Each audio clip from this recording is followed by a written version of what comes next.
This is Daily Blast Live. We're talking about what you're talking about. Thrown under the bus. No. Always live. Always real. Always unpredictable. You with me? Yes, I'm with you. Log on and join our live conversation. I'm in. Tori just won't let it go. DBL starts right now. 3, 2. Welcome to Daily Blast Live. It's Friday, April 1st. Just kidding. It's Monday, April. You guys, me and the writers. All right, we're talking about what you're talking about right now. I'm here with Bo, Brandon, Stephanie, and I'm Silly Tori. Sam is on assignment. Let's get started. Former Vice President Joe Biden is facing his own Me Too moment right now. Biden, who is widely expected to run for president in 2020, is being called out for kissing a woman on the back of her head at a campaign event in 2014. This woman, Lucy Flores, was running for lieutenant governor of Nevada at the time. In a new essay for The Cut, Flores described feeling, quote, uneasy, gross, and confused when she said Biden kissed her head. Now, Biden on Sunday released a statement saying, quote, in my many years on the campaign trail and in public life, I have offered countless handshakes, hugs, and expressions of affection, of support and comfort. And not once, never did I believe I acted inappropriately. If it is suggested I did so, I will listen respectfully, but it was never my intention. And Lucy Flores has responded. Here's what she said about it on CNN's State of the Union yesterday. Take a look. Frankly, my point was never about his intentions, and they shouldn't be about his intentions. It should be about the women on the receiving end of that behavior. It wasn't the only incident where he was acting inappropriately with women. If he is saying that he never believed that that was inappropriate, then frankly, I think that's a little bit of a disconnect. Meantime, this old picture of Joe Biden with his hands on the shoulders of Stephanie Carter is getting a lot of attention again. She is the wife of the former Defense Secretary Ash Carter. And in contrast to Lucy Flores, Carter says Biden's affection was appreciated. She was grateful for it. It was a good, close friend. This is a really interesting story here because we're sort of talking generationally. Joe Biden, if you don't know, has been known as the hugger. He's sort of a guy that's real touchy-feely. But someone felt uncomfortable and she should be heard. So my thought is she was heard. He says, I want to do better. He co-sponsored the Violence Against Women's Act. I expect him to do better. I expect him to sit down and speak with her and apologize. But other than that, I feel like the outcome is she says she feels grateful for the intention that he had. I think we're just at a point in time where we're redefining how to interact with women. You know, how to properly interact with women. Like that creepy old man that we all know, that creepy old uncle that touches and hugs funny and makes those creepy comments. And when they get called out on it, then they try and act all surprised, like, oh, no, I was just teasing with you, honey. I think we're redefining now. We all know that we can't do that anymore, and we're just trying to show the younger generation going forward, this is how you treat and interact with women. And remember, Biden never made comments, or allegedly never made any comments. He is, though, a touchy guy. Is that okay if you're going to run in 2020? What do you think, Bo? Well, I think the less you know a woman, the less contact you should have. That's just kind of a general rule for me, because you're right. We're in 2019. What happened yesterday may not be okay for today. The important thing is that she spoke out and that she was heard. That was important. But, you know, I've sung for weddings in, for instance, Austria and Poland, and I've noticed that Europeans are a lot more, I guess, kissy is the right way. But what I did is I let the woman lead it. Like, if she came in to do it, it's like, oh, okay, well, I guess I'm kind of in this now. Right. But as an American, I think we're not quite like that. Maybe Stephanie can speak to this, because it's a different type of culture. I think very much so. It depends, obviously, where you're from, what your background is. And I think the most important thing here is how well you know that person. If you've got a relationship with that person and you're very joking, or you're spending a lot of time with them, it's very easy to build up a very like huggy, playful relationship. Right. Whereas if this is strictly professional and they're not necessarily, you know, have that type of one-on-one behavior, then yeah, it would make you feel uncomfortable. Yeah. So I think exactly what Bo and Brandon said, it is about educating, learning, and also respecting the other person. And maybe, like, you know, you guys said, see how the woman acts first. If she's reciprocating and she's also taking part, I think he's learned his lesson on that one. I'm glad he's listening to her, at least, and taking that, because that's a good moment of, I'm learning, I'm evolving. Well, moving on, some Beyonce fans, guys, are fired up after another awkward kiss. This is the moment at the NAACP Image Awards. Guys, watch this. When actor Omari Hardwick Affleck goes in to greet Beyonce. Things get a little awkward. After he kisses her on the cheek, gives her a hug, he goes in for another kiss. That looks like it lands on the corner of her mouth. And if you look at Beyonce's reaction, we have a studio disagreement. Do you think she looks happy, or does she not look happy about the situation? So we want to know what you think, DBL Nation. Did he go too far in for the second kiss? Yes or no? Go to dblvote.com to weigh in. My first thought, and as a woman, that second kiss was and she went like this, but with the blink of an eye. And as a woman, I saw it completely. I don't know if you picked up on that. I definitely think the second kiss, she did not appreciate that. And I think she's also Beyonce. You don't touch Beyonce. This is Beyonce. So the first one she looked very happy to have a hug and a kiss on the cheek, and it was a very different place on the face, I must say. Yeah.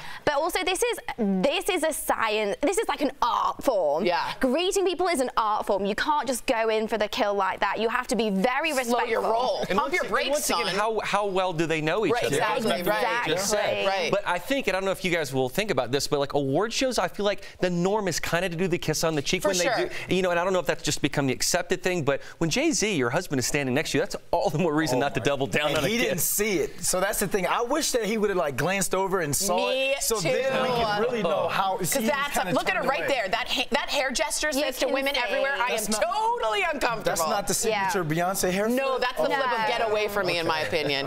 Final vote, we got 71% yes. Omari was wrong to go in. So guys, no double kiss. Guys, a really sad scene in Los Angeles right now, kind of changing gears here, as people remember Grammy-nominated rapper Nipsey Hussle. We want to get to Kelly Schuberth with the latest. Tori, right now, police are searching for the person who shot rapper Nipsey Hussle in broad daylight Sunday afternoon. Hussle was shot multiple times in front of his LA store and later died at the hospital. The 33-year-old rapper was known not only for his music, but for his work in his community. Now, right now, there aren't many details, but law enforcement sources say the shooting does appear to be gang-related. Tori, I'll, of course, let you know when I learn more. Wow. A lot of celebrities are reacting to the news of Nipsey Hussle's death. Rihanna tweets that she is, quote, shaken and that this doesn't make any sense. John Legend tweets that he just spent Thursday with Nipsey filming a video and that he's utterly stunned he's gone too soon. And Pharrell Williams, right, you were about something positive and for your community. In every chance you had to speak, you inspired millions who will uphold your legacy forever. And real quick, we want to let you know, a lot of people are confused. It's not Nipsey Hussle, who, of course, passed away, was a wonderful poet and dancer. We want to make sure you guys understand Nipsey Hussle, who I believe was about 32 at the time, is the one who passed, and he was a good man. Yeah, 33 years old, gone too soon. And I remember I never cried when Tupac died. I never cried when Biggie died. But this one hit me hard because I was going through a lot of stuff, and not only was his music that inspirational to me, I don't want our fans to just think of him as a rapper. I want you to think of him as a philanthropist, a businessman, a man who brought a STEM center to the inner city in Crenshaw, Los Angeles, a man who real estate all around his community, several businesses in his community, and all he did was bring on his friends and family to get them out of their situation. So that hurts. You know, you can look at this picture and be like, oh, he just looks like any old rapper or anything, but the things that he was doing in his community is just, we don't see that these days. We don't. We just don't see it these days. We're going to be talking more about it. I'm so sorry. If you didn't know him, stay tuned, because in the break, I think we should talk more about his legacy, because he was a really great man. Fans are wondering right now, what's wrong with Mick Jagger? The 75-year-old rocker is postponing the Rolling Stones' upcoming North American tour, which was set to kick off in Florida on April 20th. The reason? Some unspecified medical condition requiring treatment. So in a message to fans, Mick Jagger apologized, saying, quote, I really hate letting you down like this. I'm devastated for having to postpone the tour, but I will be working very hard to be back on stage as I can. I should have made Stephanie totally read that. Although you can't always get what you want, don't be too worried. Mick Jagger was spotted by the Paps at his home this weekend in Miami. We do have one report we can't confirm. It's a heart valve replacement issue. Thoughts on Mick? It makes me really mad that people are even speculating why at 75 years old, if he says he needs a break, then just don't question that. I'm sure at that age, he knows when he doesn't need it. And who are we to say what's wrong with him? What really makes me mad is, regardless of what his condition is, there are a lot of diseases and things that people cannot see from the outside. So just because he might not look sick, it doesn't mean we should be questioning that. And I think as a man that's lived the life he has, when he says he needs a break, I think he needs If I see Mick Jagger like trending on Twitter, I'm like, oh no, what happened? You know what I mean? Yeah, I mean, the dude has 9 kids, so you're gonna have to go on tour to make that money for with 9 kids. But Bo, I took a spin class, and it was a karaoke spin class. Yeah. And we had to sing and ride the bike. How cool are you? I almost passed out because you have to be in great shape to be able to sing and have the moves like Jagger. Can you kind of talk like at 75? That must be hard here's for the him. thing to speak to this. We have become accustomed to the fact that Mick is still performing at 75. Yeah. Right. It's a norm. It's that this guy keeps rocking out, and it's like he's got no end. Meanwhile, Keith Richards at 75 years old is still hanging with a cigarette outside of his mouth, going, "I'm still going, guys." I mean, you would think that Keith would be the first to go, but no, it is actually very difficult when you do that much dancing. Anyone that dances and sings at the same time, you got to have a lot of great respect for it. That's why I know Britney Spears is really singing. I'm just kidding. Rocker She did it again.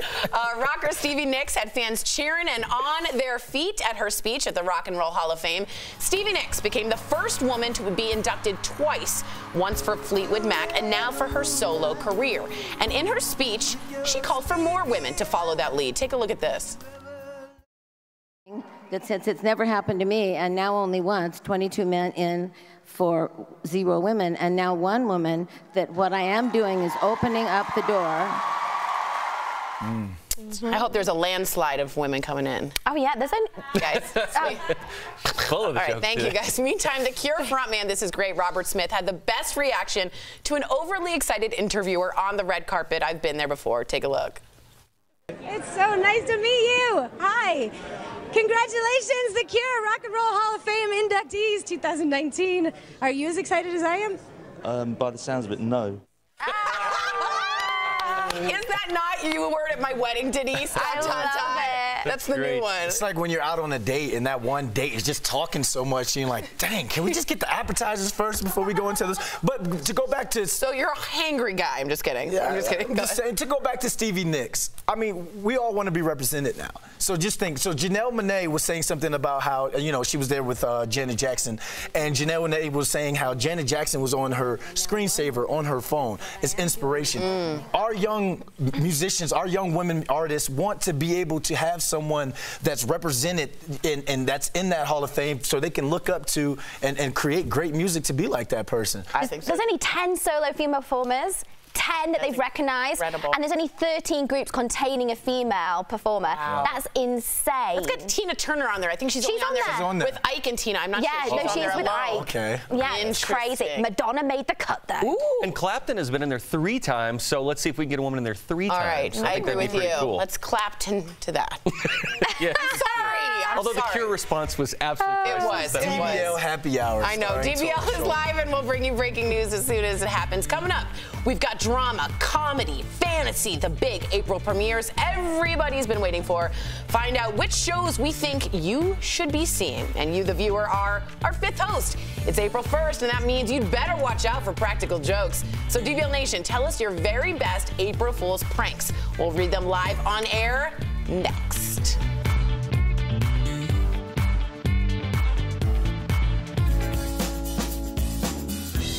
Hi guys, Kelly Schubert with the DBL digital team here. I'm tracking all the latest breaking news, but I believe they wanted me to go to the desk so we can talk a little bit more about Nipsey Hussle. Really sad situation there, but let's go.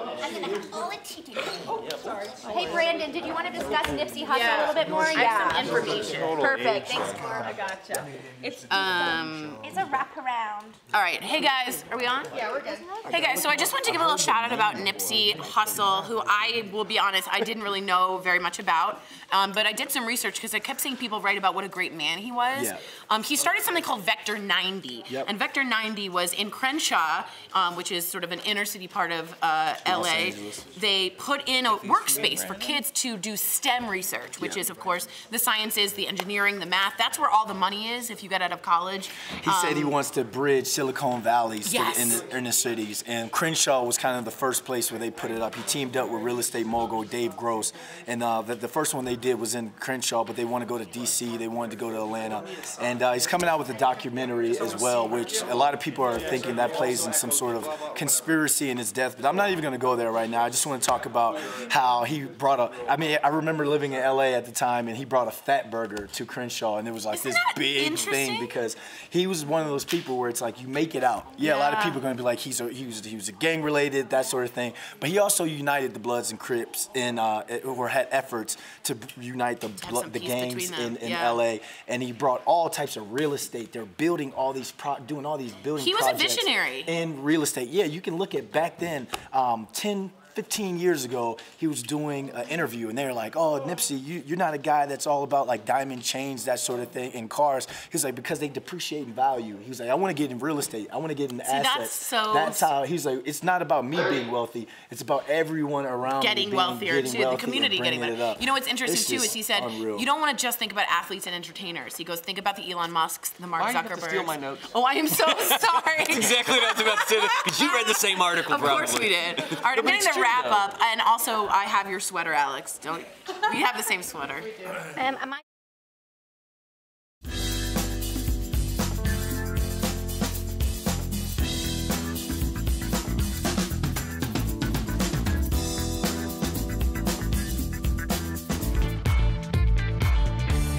Welcome back to DBL. It's time for Fifth Host when we talk about what you're talking about. Today is April Fool's Day. Thank you for that. And many of you have pranks planned, or you might have been fooled already. So the origins of this holiday are debatable, but it's been around since the 16th century. And ever since then, April 1st has been a day for jokes and hoaxes. So DBL Nation, we want to know, what's the best prank you've played or the best one that someone has done to you? Let's get to your comments. All right, here we go. Hartley from Twitter says, I scraped the cream out of a pack of Oreo cookies and replaced the filling with toothpaste and left it on my desk for my coworkers to help themselves. How dare you defoul Oreo cookies like that? But I never really did April's Fools. Did you get one done to you? I don't think so. I don't remember. Brothers and sisters? You're actually not on a show. These cameras aren't working. Just kidding. Still get paid though. Yeah, you'll okay, cool. Julie from Facebook says, when I was 16, I told my mum I was pregnant, and she totally freaked out. And the day after, she continued to ask if I truly was pregnant. I'm not surprised. I think my mum would have killed me if I'd have tricked her on that one. That's a harsh one. That's a harsh one, but you know what? I actually don't know what I had a big April Fool's done to me today, and I didn't comment on it because I didn't even think that it was April Fool's. But Leo, our wonderful guy that sits right up in the hub up there, don't know if you guys can see him, he actually made a status on Facebook this morning which sent fear through my soul, and it was that Game of Thrones had been cancelled or postponed. Leo! Because in the first episode, people had rebelled about the character that died, and I actually was like, oh no, is this real? Like, what? He's House Snark. I actually... Oh my God. Stop saying ew. I believed it. Marcos from Facebook says, I am the king of Post-it note pranks. My favorite Post-it note prank is putting notes on people's backs and instructing those who see the note to cough, bark, or meow. That's a good one. That's a good one, Marcos. I like that one. One thing I used to do, and it's so played out and old now, but did it like 3 years ago, was say I was engaged. And then the number of people that fall for that without realizing it's April 1st you get 200, 300 likes, and people say, oh my gosh, so great. Well, lo and behold, I am engaged now, so I don't have to do that. But I did one time where I said I was in the Thunder from Down Under in Las Vegas, and everybody at my school bought it, which is ridiculous. I feel like you've had some good ones, though. Well, probably. no, I mean, when you're 37 and you always say, oh, I'm pregnant, April Fool's. It's so old, but that's what everyone's going to expect. Thunder from Down Under, what's that, like some Magic Mike type stuff? Exactly, it's the Australian version of Chippendales. And we're going to stop it right there. Wait for Dina from Facebook says, when I was younger, my brother and I would prank call people and ask if their refrigerator was running. One guy said he was a cop and we'd go to jail. He was obviously bluffing, but we were so scared. I did Jerky Boys and all of the phone calls as well, which were terrible, and they're not even that funny. But Taco Bell once did a famous one where they said they helped with the Liberty Bell.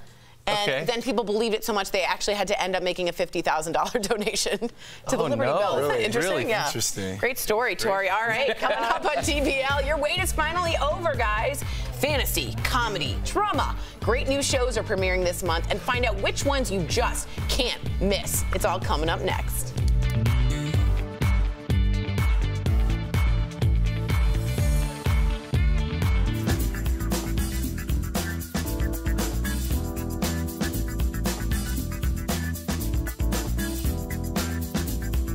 DBL Nation. I hate to be like the gloomy Gus, but I'm not an April Fool's fan. Sorry, you know, I'm sorry. So that's good. That's good to know. Are you gonna relay that? Yeah, I'm not supposed. Apparently, and this is true. The pregnant thing, where people make pranks of "I'm pregnant," you do have to be careful because so many people are having issues with infertility, and it becomes not a joke to some people. So that's why I never do those jokes. Also, because I have a Jewish mother, and I think we all know this. She really wants a grandchild, so I wouldn't do that to her just out of respect. I can't think of any pranks. Really? I feel like you're a pranky guy. No. Even with the football players? Who's a pranky? Eli Manning is a very really guy. He what does he do? Like he'll take like your jersey or something, hide it somewhere. And I remember one time it wasn't April Fool's, but Antonio Pierce took a rookie's phone and like set the timer or something and slid it up like in the meeting room, and it goes off in the middle of the meeting room, and Tom Coughlin was so upset because you're not allowed to have your phones in the meeting room, and it was going off. He's like, that's so good. Whose phone is that? Wait, do you know this famous one? 3 pigs were let out in a school, and they were numbered 1, 2, and 4, and everyone kept thinking there was a 3rd pig missing, but there was only 3. That's a really famous April Fool's joke. Isn't that funny and clever? It is. It's something that happens at Tory school. What if Tory school? Reaction happens. What school did Tor go to?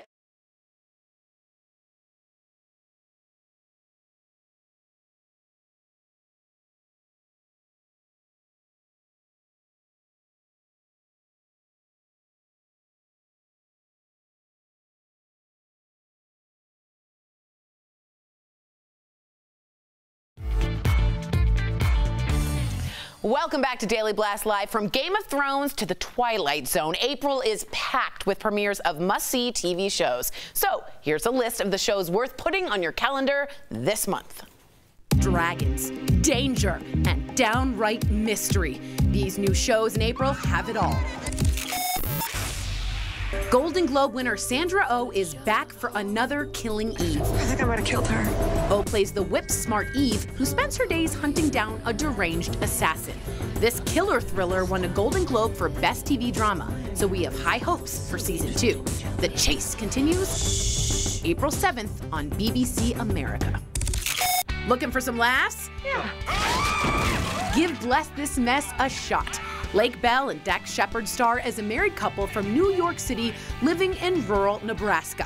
Nebraska! Critics say this fish out of water tale packs a lot of heart and humor.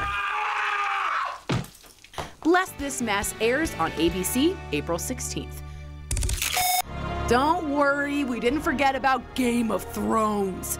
The epic fantasy series defined the 2010s golden age of TV and introduced fans to characters and phrases forever intertwined in pop culture.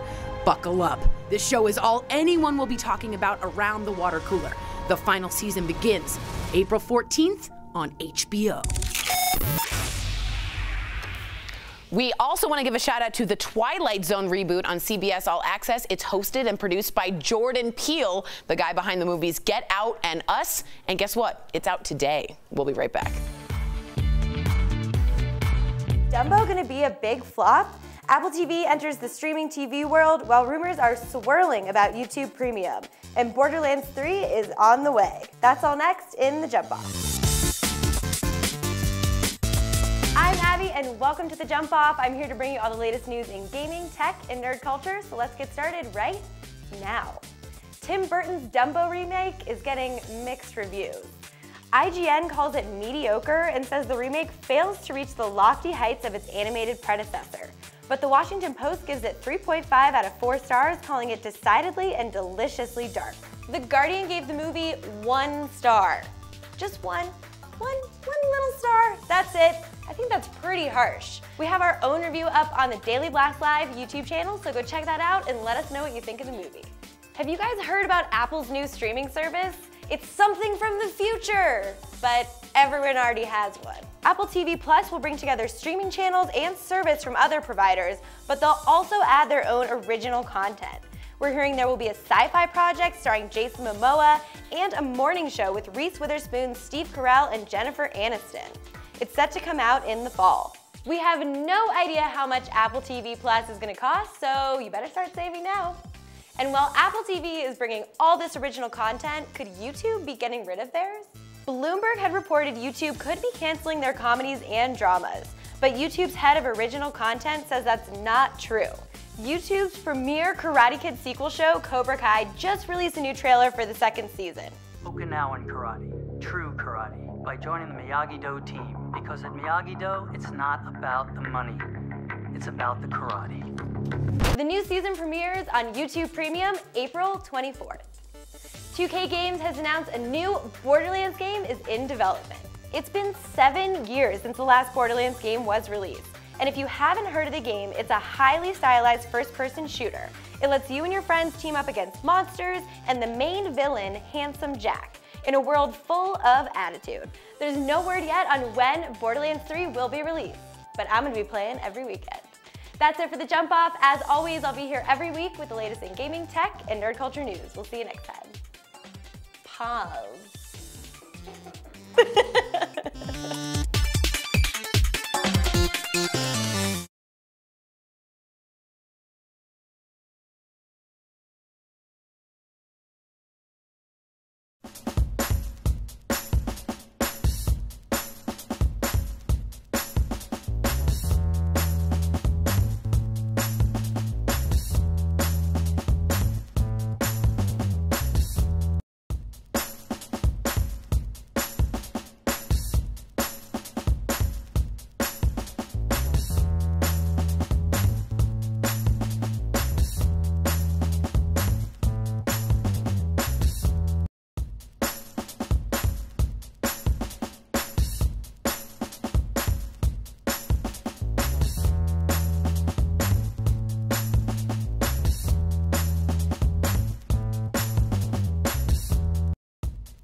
Welcome back to DBL. We love sharing those comments, and we have some, and I'm getting them. All right, XOOX says, he gives me creepy vibes, just don't touch people. I believe we're talking about Joe Biden. Yeah. Kimberly says, I actually today just stuck up for myself and asked one of my coworkers to stop calling me kiddo. It always seems degrading and non-professional, even though he's older than I am. Good for you, that's great. And John, when in doubt, high five. That's nice. And then Nipsey Hussle, XO, wrote, this breaks my heart. I was such a fan. He was a humble man and a great, great artist. Yeah, he was. I don't think we're going to see anyone like that for a while now.